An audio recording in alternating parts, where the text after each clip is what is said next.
Welcome in. We're here. We got a new show on the Cornhusker Connection Network. All things, all Big 12. I'm Brandon Shanahan. We got Dr. Drew Russell, Iowa sports broadcasting legend and suffering Iowa State football fan. How's it going, Drew Russell?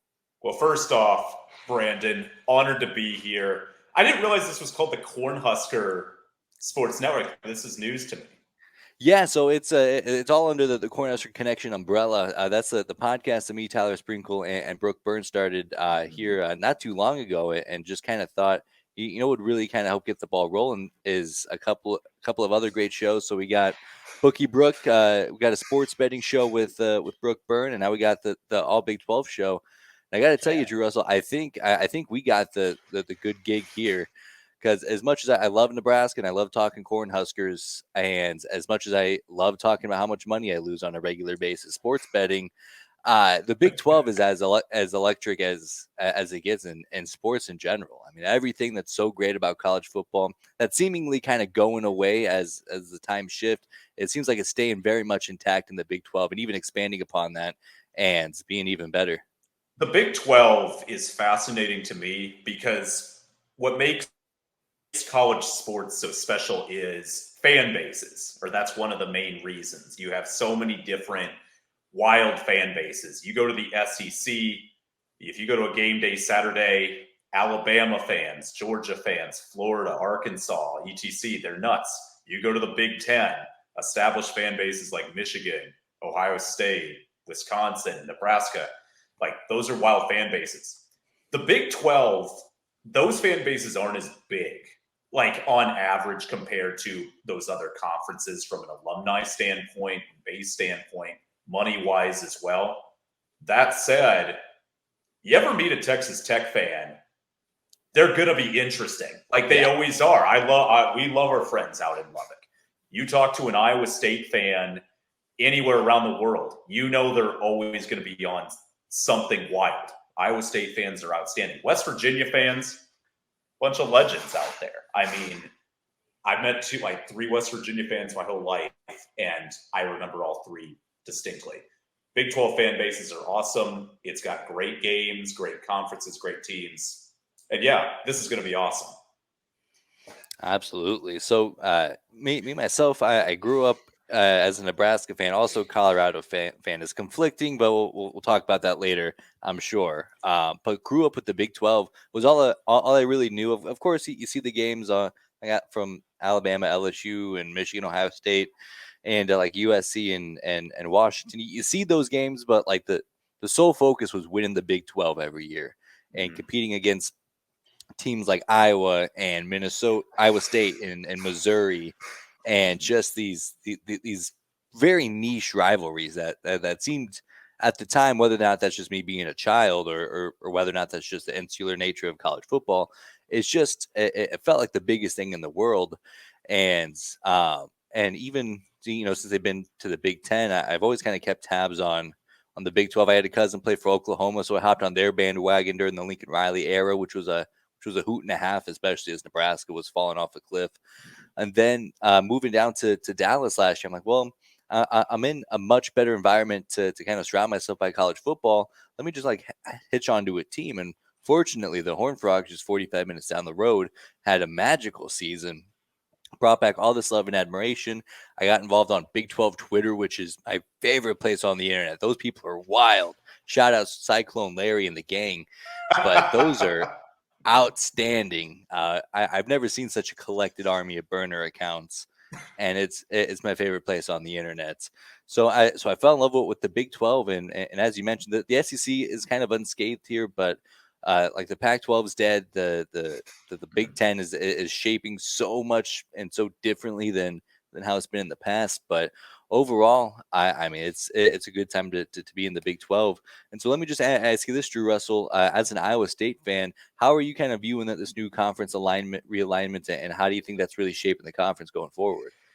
Well, it's an era of survival for every single one of all of these institutions across the country.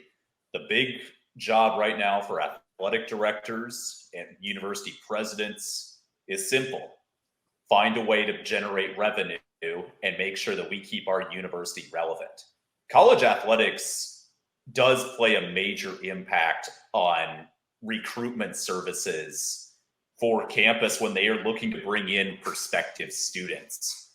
Um, we've both been through the college cycle, Brandon, and I remember I took college tours uh, to Mizzou. I went to Arkansas.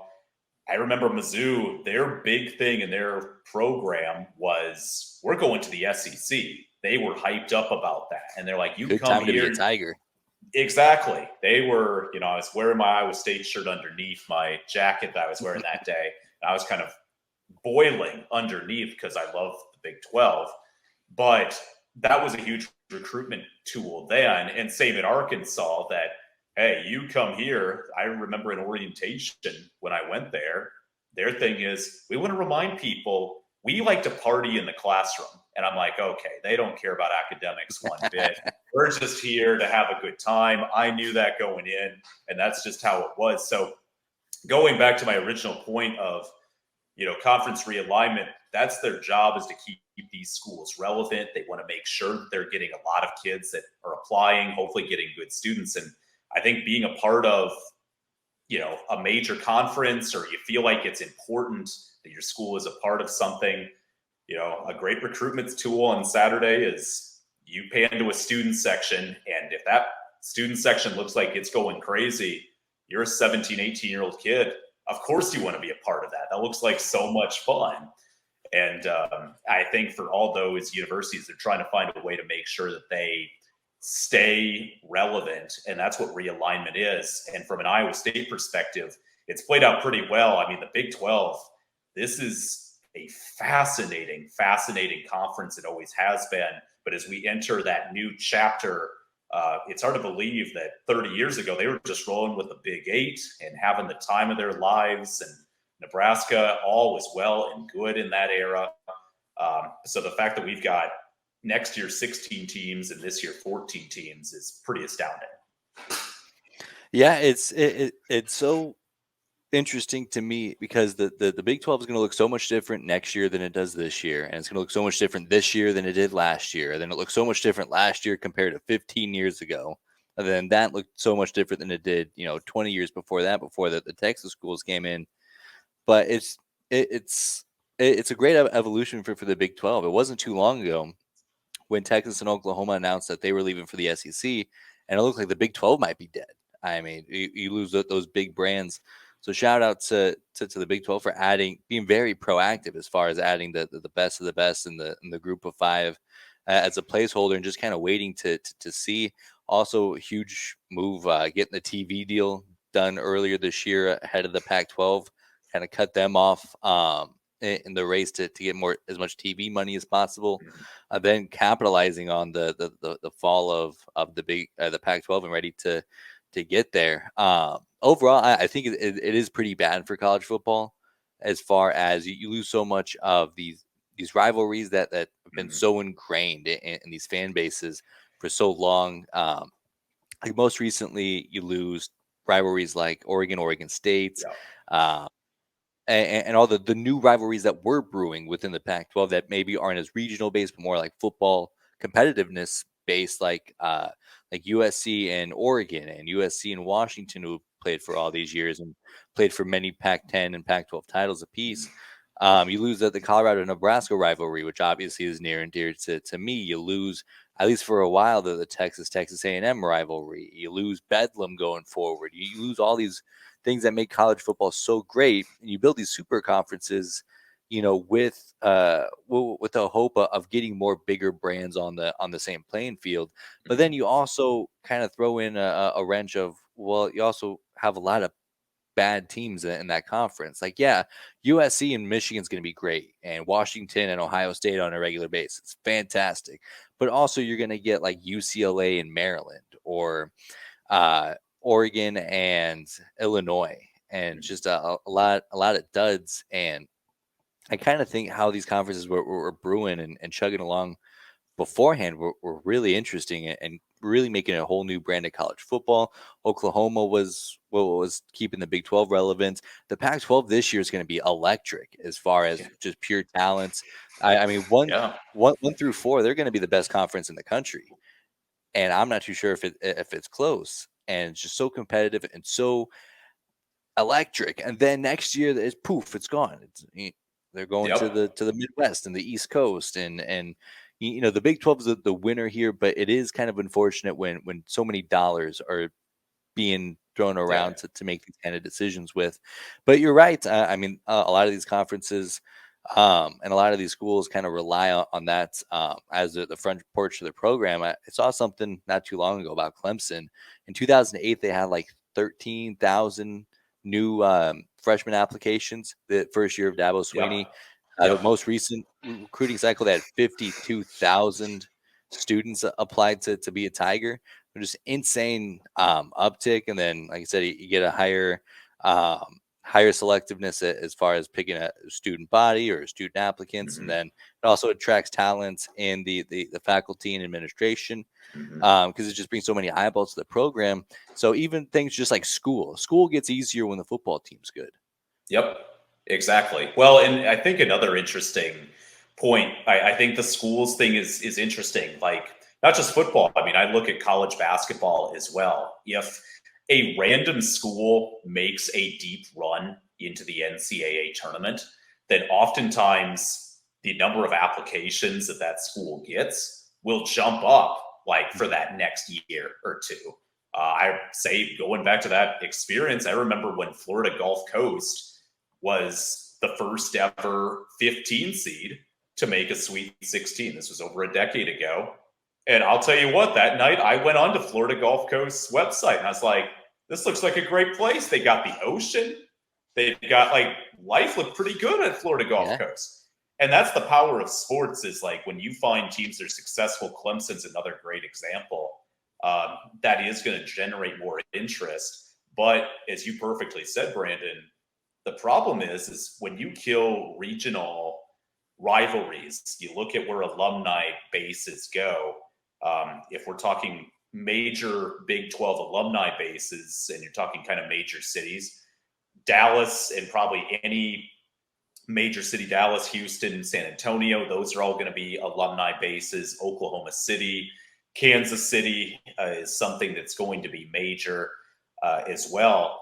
And when you have teams that are more random and like, for example, Mizzou go into the SEC, Mizzou and Kansas hate each other. They still hate each other, but they don't play each other in every single sport anymore. And mhm. even though that rivalry is still really good, it does affect the discourse amongst fan bases and oftentimes can create less interest in the process. So that is going to be something that I'm personally curious by. And even though Texas and Oklahoma are a great fit geographically in the SEC, yeah, a little more west, but they're still southern schools. I think their fan bases will fit in relatively well. But that's the thing is can you generate that interest? Can you generate that discourse? Sometimes yes, and sometimes no. And that'll be something that'll be interesting looking forward. Yeah, it's definitely a different go around than the last round of conference realignment where Nebraska goes to the Big Ten, Colorado goes out west, and the SEC absorbs Texas A&M and Missouri. Because I think for the most part, like from a pure football standpoint, it didn't work out really well for anybody. I mean, A&M kind of fell backwards and landed Johnny Manziel, which was electric, by the way. But long term, they're still struggling to find success. I guess they were struggling to find success before they went to the SEC either, so it's not a huge fall off. Like Nebraska was constantly competing for conference championships, and then that is what it is. Same thing with Colorado. They've been the worst team in the Power Five for a decade, minus a Mhm. couple of weird years with Mel Tucker. But and they haven't. Not now. It seems like they're finally crawling back into relevancy. It does seem like schools like Texas and Oklahoma have more staying power, but also, Mhm. the as we've seen with Nebraska and the Big Ten, the stakes get so much higher, and the path Mhm. to this national relevance gets so much higher when you go to a powerhouse conference like the SEC. And if it weren't for the expanding playoff, it'd be almost no path to the playoff and Yeah. national relevance. Whereas as they're expanding it now, you can finish in the third place in the SEC and still get in, which I would argue is probably still a tougher road than winning the Mhm. Big 12. But nonetheless, overall, it'll be there is, I am pretty doom and gloom about conference realignment as a whole, Hmm. but I am very intrigued to see how this shapes up, and I think it is going to be wild and fascinating to see who can keep up, who can evolve, and who's going to fall Yeah. back behind. And one more point, Brandon, the Big 12's history is really interesting. That it started, that they had 8 schools, and you had the 4 Texas schools to get to that 12 mark back in the mid 90s. And in a weird way, it was a weird kind of wonky initially, that Nebraska was a major power in the 90s. They fell off a little bit over the 2000s, and the Big 12 South dominated. Texas gets a lot of power. They have the Vince Young National Championship. And then they have that bizarre media deal with ESPN with the Longhorn Network, where they were getting a little extra capital compared to the rest of the conference. And that ultimately, and rightfully so, ticked off many conference members Yeah. and created, you know, chaos with Mizzou and A&M going to the SEC, Nebraska to the Big Ten, and then Colorado to the Pac-12. And shoot, the conference was dead. I mean, it was in serious trouble to the point that back in 2011, when the Pac-12 was doing extremely well, had a lot of relevant programs. You saw them on national TV all the time. And they had an opportunity to go get Texas and OU. And they said, no, we're not interested. They want to keep it at that. Texas and OU say that. You and I aren't sitting here talking about this right now. Yeah, But Big Ten would have been dead for years. Right. But it's always felt like there was this looming cloud with Texas that's like they feel that they're larger than life. Now that they're transitioning out, I'm excited for the Big 12's future because at least for the next few years, and I can't say forever because we both know this is all chaos, mayhem, and that's what makes the sport fascinating. But teams want to be there. I truly believe that every single one of those teams want to be in the Big 12. They want to see the Big 12 grow. They're not thinking that they're better than anybody else, even though certain fan bases might pretend to be.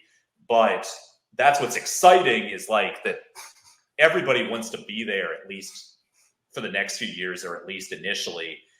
We'll see how that changes throughout. But that's what I'm excited is that there is no like weird cloud over this conference, since it felt like Texas has been trying to get out for a long time now.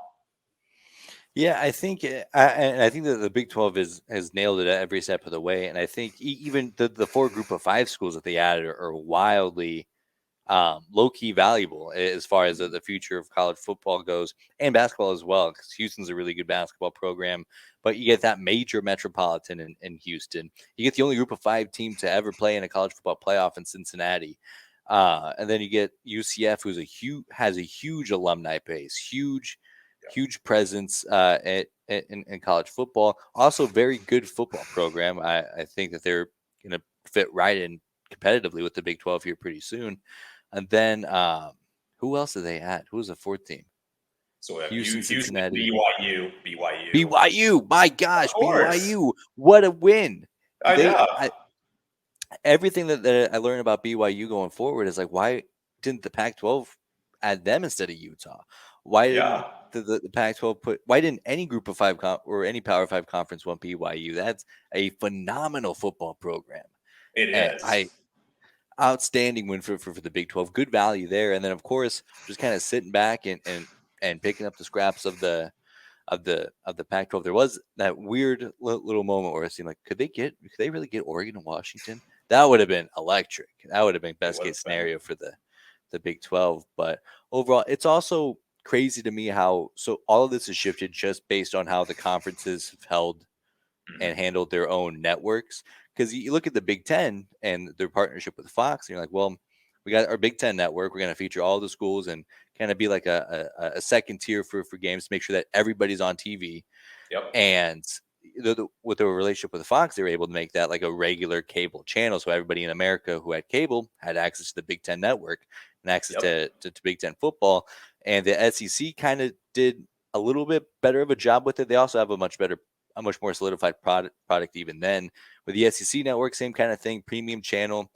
And then the Pac-12, we showed on the Longhorn Network a lot, but the Pac-12 network was a disaster too. That's the whole reason why I stopped being a Colorado fan, is because I couldn't watch any Colorado games. Yeah. It was just impossible to see. I didn't even care how bad they were, Drew Russell. I couldn't watch them be bad. I And mean, so they botched that. you're trying to play some bets on your Saturday. You just want to Absolutely. watch those cash in every single Yeah. time, and you couldn't. And I mean, I guess they get the uniqueness of getting Pac-12 after dark, but it's not quite enough. And then of course the Longhorn Network. Luckily, the Big 12 got on with ESPN Plus to kind of give that as a second option. Yeah. So you're not just left in the dust whenever Iowa State's playing their non-conference schedule. As fun as them and you and I play, if it wasn't for ESPN Plus, you wouldn't be able to watch them. That's true. So Yeah, so it is. I'm old enough, Brandon, to remember the Cyclone Sports Network, where it would be hide behind like a $25 paywall. Yeah. And as a kid, I would beg my parents, please let me buy this. And they said, absolutely not. Every single time.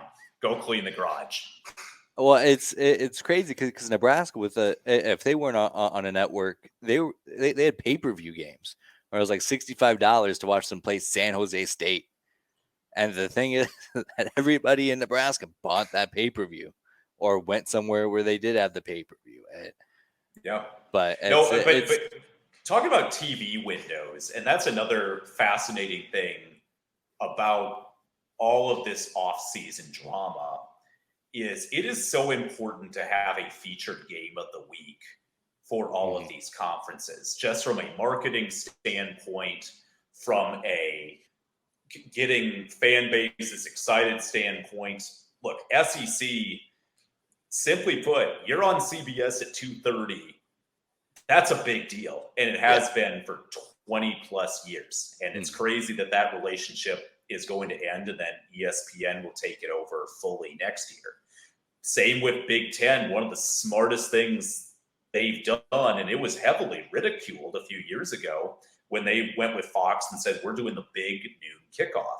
People said they were crazy. Why on earth would they pick a time slot that traditionally might not get as many viewers? And they have generated some major numbers based on going with that big noon kickoff. Big 12, they haven't had as many, like, this is our time slot, this is our big game of the week. When 15 years ago, ABC Saturday Night Football, it felt like it was always a Big 12 game. And yes, I had to suffer with Colt McCoy on the TV.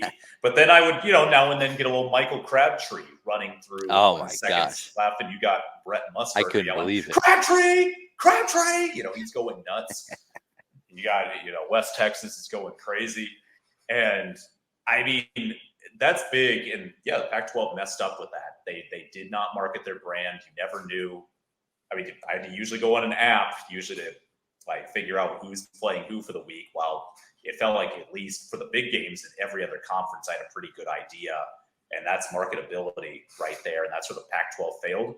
And that's why the Big 12 ultimately was able to capitalize and seize the moment. Yeah, I mean the Big 12 has definitely been the epitome of, we just got to stay on this lifeboat, and eventually we'll find land. Where I think that the Pac-12 really tried to build their own kind of boat to get off the sinking ship, and it didn't work out. But it's so fascinating to see just how these little decisions impact everybody so much. But as far as national relevance goes, I think that there's also a lot more to it now with the college football playoff. I think one of the unintended consequences of that is that you get these five or six brands now who are kind of getting all the juice, because they're the teams that are regularly in the college football playoff. Because that's how you really deem a successful season. Well, did you make the playoff? Yes, huge success. Congratulations, fantastic. If you didn't make the playoff, it kind of feels like a loss. You go to a bowl game, maybe a New Year's Six bowl game, but you still have a bunch of players opting out. It doesn't mean a whole lot. And so I want to get your thoughts on the new college football playoff format: 12 teams, six automatic spots for the best conference champions, and opening that up. How do you think that's going to impact college football, especially with these new conferences and how that landscape is? What's fascinating about all of this is that literally months before all of this chaos, we had everything, it felt like, in place of how this new setup was going to go. That you had the Power Five automatic qualifiers, you had a bunch of at large, and then you had that one team that wasn't a part of that was able to come through and also and now they're back to the drawing board to an extent. Now they could, if it turns out to be the Power Four conferences, which it's looking like that right now, but that remains to be seen. The question is, how is that new spot used up? Will they say we're going to do another at large? Are they going to let another non-Power Four school in? That will be interesting. Of course, the SEC and the Big Ten, they're both saying, forget this automatic qualifier stuff. Why don't we just go at large across the board? That's what they're going to probably try to fight for. And understandably so. They're on paper the two top conferences right now. It really does mess with things, though, but it does show the unpredictability of college sports, too, because back in the spring, we felt really good yes, we got this figured out. 12-team playoff. We've been dying to go to 12 all these years. And all of a sudden, we have all these moves, and now they're not back to the drawing board, because I still think we got the rhetoric and the system in place, but how kind of those new spots opening up change things are going to be really interesting. And like the four teams, you look at the USC and UCLA and Washington and Oregon, three of those four teams have all played either in a national championship or have been a part of the college football playoff in the last 20 years. And so for the Big Ten and for the SEC, who is adding OU, who's been in the college football playoff, Texas, who's won a national title in the last 20 years, of course, they're going to be fighting for those extra at-large spots, because these are programs that traditionally find pretty good success. It'll be interesting to see how it plays out, because none of this is precedented. There's no roadmap to figuring this out, and these little choices that they make are going to make a huge impact on the sports, and as we talked about earlier, has huge financial ties to these institutions of higher education. And I think in a perfect world, the committee could come together and be like, all right, well, we don't need this sixth automatic spot. Things have changed. Let's bring it back down to 5. But I also know how long it took them just to agree to expand here for these last couple of years. And there's a good chance that they're just like, we're just going to leave it be until we redo the whole thing later on in the decade, which I think that might open up the door to some really not deserving teams getting in because of that. Because now you got, 2 group of 5 teams in. And then I think that unfortunately gives the Big Ten and SEC more ammo coming to the table when it is time to redo the whole system here in a couple of years, to be like, well, this is what happens when you bring in automatic spots. That's why we need as many at-large spots as possible. And I think that that's such a bad move, because I think you got to have incentives, like tiered incentives. Like I remember growing up in the NFL, it was such a big deal to get home field advantage. And if you couldn't get home field advantage in the playoffs, well, then you at least get a first round bye. And then if you didn't get a first round bye, you still got to win your division, because otherwise you're on the road the entire playoff series. So there's incentives for everybody along the path there. And I think that's so important in this new iteration of the playoff, because you have the top teams like Georgia and Michigan, who it made for example, it made the whole college football conference championship slate so flavorless. Like Georgia could have lost and still made the playoffs. Michigan could have lost and still made the playoffs. TCU did lose and still made the playoff. And it just made some really just unfulfilling events. And what's supposed to be the conference's best going against each other. Those are supposed to be electric games. Now, I get that divisions probably have more to do with watering that down than anything else. But if there's a 12-team playoff all at bids, and Georgia's in the SEC at 12 and SEC championship at 12-0, why would they risk putting out their starters? They're already in the playoff. Exactly. It's just a matter of, well, yeah, I guess they're going to play a slightly worse team that they're a higher seed, but I don't think they care about that enough, more than possibly injuring a talented player. So I think that the way the format that they had was great. You get You get the conference champions. The top two teams a bye, which is fantastic. That's huge incentive for like TCU. If they go into conference championship week, they're knocking on the door. They hope that they have a strong performance. Maybe Michigan struggles against Purdue. Maybe they get the bye instead, Yep. or and then you get this whole slate of other incentives because all you have to do as a power team is winning your conference championship. Kansas State probably wasn't going to make an at-large bid, but they won the Big 12 championship against Texas. Now they're in. Now Yeah. they get a home playoff game, which is a program-changing event that they now get to say that they hosted a college football playoff game, which which is just an outstanding piece of momentum. And I think if you just include at-large bids, like would make sense for the Big 12 and or Big 10 and SEC to vie for, there's a risk of watering down the regular season and the conference championship games, which are really what makes the college football season so exciting is because every game matters so much. Yep. For up until now, you basically do have to go perfect throughout the entire season. So even a Michigan game coming down to the wire against Nebraska a couple of years ago was far more fascinating than if, well, all we have to do is finish fourth place in the Big Ten and we probably get an at-large bid. Yeah. You're dead right. And for conference championship games, they're not going to get rid of those. I'm not saying they should, but every single one of those conferences generates a lot of money through those conference championship games, their TV rights. So those are not going away ever. As long as they're making money, they're always going to stick around, and that makes sense. Now, the interesting thing for conference championships is you're dead right. In my opinion, you should not host a home playoff game ever unless you win your conference championship. Simple as that. I don't care. Georgia's the two-time defending national champion. And let's say this year we're at the 12-team playoff and they go 12-0, but lose to Alabama in the SEC championship or LSU or whatever. In my opinion, they do not deserve the bye, obviously, at all. You don't win your conference championship, you're going to be playing in that first round. Now, you might get a home game in the first round, which might be junk, but you don't deserve that bye. And you're dead right. If you look at it from the NFL standpoint, yeah, if you could get home field advantage, that's what made the regular season mean a lot more.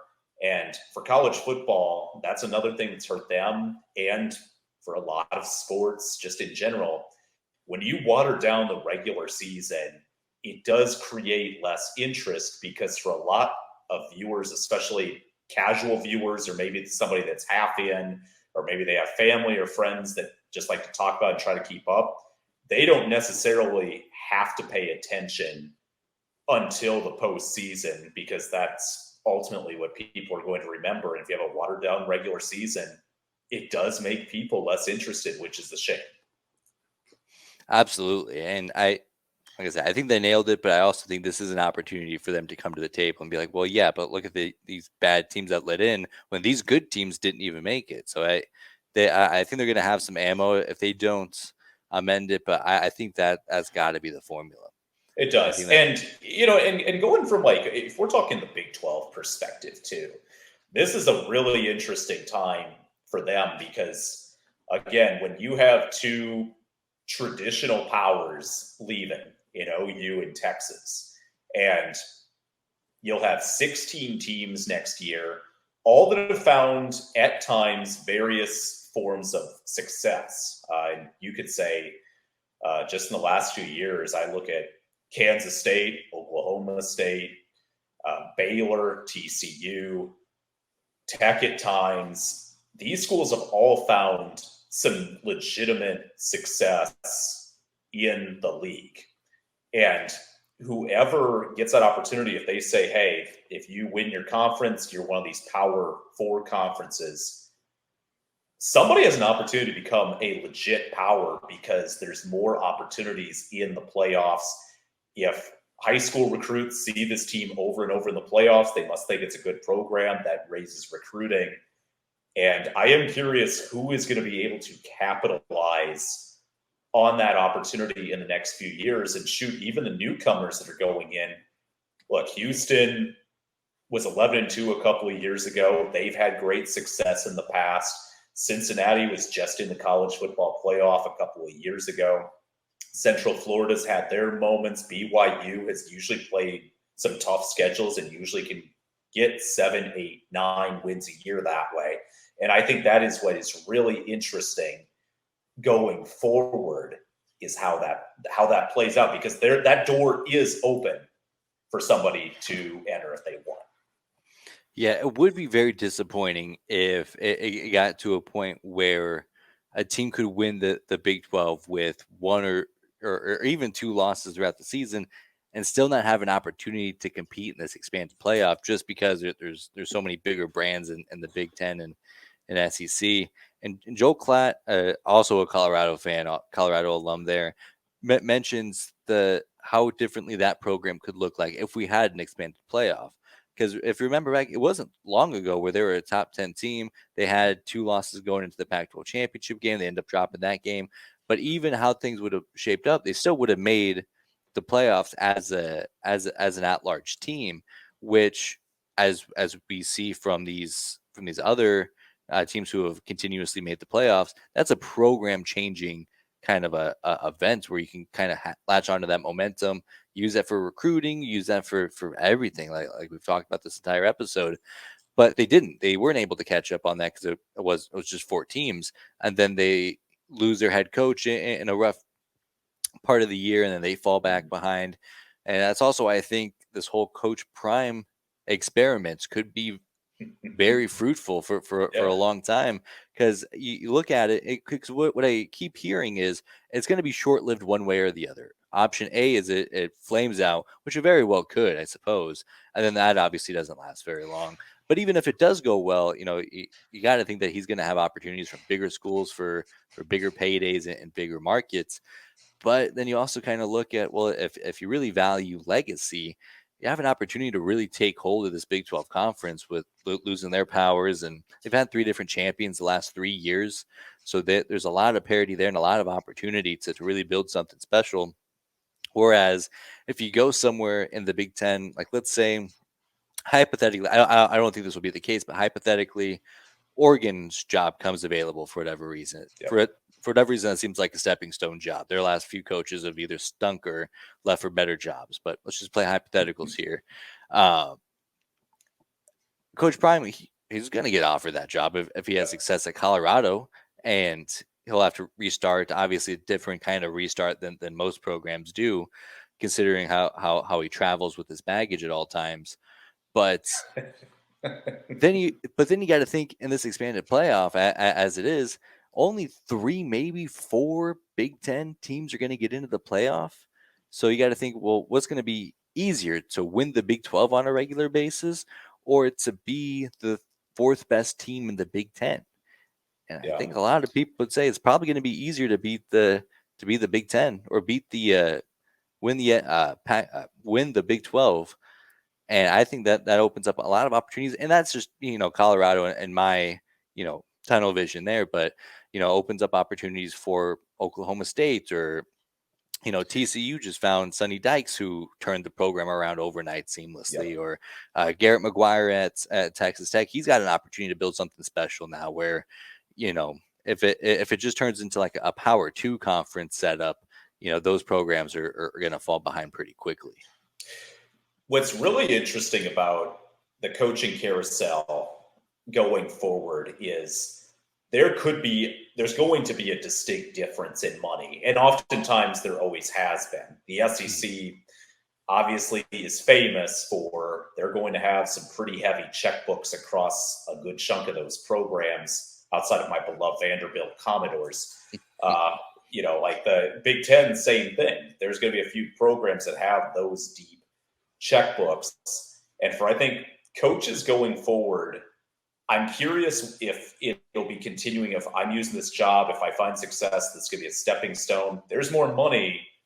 Look, on paper, myself included in jobs, yourself included probably in jobs, hey, if there's more money to do the same job, maybe better facilities or all that, boy, it's tough to say no, right? If there's somebody's just going to offer you more cash to do the job you're doing now and maybe make it easier. At the same time, though, those expectations are higher. And for those certain schools, like, hey, if you're Texas or Oklahoma, and we saw it last year with Oklahoma, pretty disappointing first year for Brett Venables, that they had their worst year in 25 years since the OG Big Game Bob was down there with a they have a 7-6 record last year. And already, shoot, if they have a similar year this year, I already know on the message boards, OU Yep. message boards are going to be straight fire in mid-November, that they're going to say, this isn't the guy. We need somebody new. And that type of lack of job security is pretty difficult when Nick Sabans don't grow on trees. And so, look, I'm an Iowa State guy, and Matt Campbell has been around quite a few years, since 2016 now, found some outstanding success, won a Fiesta Bowl. I mean, he's done things for Iowa State that just have never happened. Last year was pretty disappointing. They finished dead last in the conference. And yet there's nobody calling for Campbell's job because that's the ebbs and flows. He's found success. I think there's more leniency. That didn't mean that there weren't changes made, but it depends on the fan base. It depends on the school. And even though certain schools are not going to be offer as much money from a salary standpoint, I'm curious going forward if coaches will continue to climb that ladder, and I get it completely. Or, if they're willing to say, hey, we don't have to be perfect every year, we need to win, but like if we do have a down year, fans aren't going to be putting the for sale sign in front of our house. Yeah, it definitely changes the game a little bit, and yeah, you're right. Some programs just have higher standards than others. Like I know there's there's a school in the eastern part of Iowa who their coach gets a lot of credit for all the success that he's had over there in eastern Iowa, and even the coach in front of him, Hayden something. Yeah, I don't know. Yeah, Yeah, who yeah. knows? But then you look at a program like Nebraska. Well, they fired 2 coaches who have better winning percentages than both of those guys, so that the standard's different, in other places. Even if you take a couple of whiffs, you can't settle for a guy named after a French fry or something. It's a different game. This new version of the Big 12 has got some juice in it. There's a lot of personalities across the board. This is going to be one hell of a season. I can't wait. Absolutely. I'm so excited for us to come here, especially for the Big 12. Anything else you'd like to add here, DR? Hey, I'll tell you what, I'm a long-suffering sports fan. Read the tag, nothing but accuracy always. I'll tell you what, I know Texas is the preseason media poll, but if I had to pick a team that's going to win the Big 12 this year, I'll go K-State. I really think they've got a lot of talent on that side, on the offensive side this year. A couple of transfers, I think, that can do some damage on the defensive side. They've got a good unit. Kleiman is a heck of a coach. Not a big K-State fan, but again, they're a good team. So I got K-State personally, I think, is going to win the Big 12, but we'll see. Absolutely. No pushback here. I actually am doing a project that's already on the YouTube channel by the time this comes up, where I go through every Power 5 conference and pick every single game for every single team. I haven't gotten to the Big 12 yet, but I'm very high on Kansas State. Without looking at the schedule, I think they have a very good chance to repeat, and I probably like them as much as anybody, just because I've seen it. I saw it last year. Yeah, They were good. They're awesome.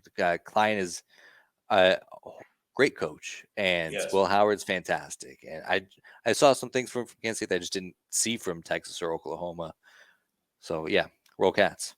I'm feeling good about the prediction until somehow Jalen Daniels just throws the Sunflower Showdown into just a whole different spectrum. So I'll feel good until, of course, that'll happen. Yeah, great team, but they'll lose a couple of dumb games here and there just because it is what it is.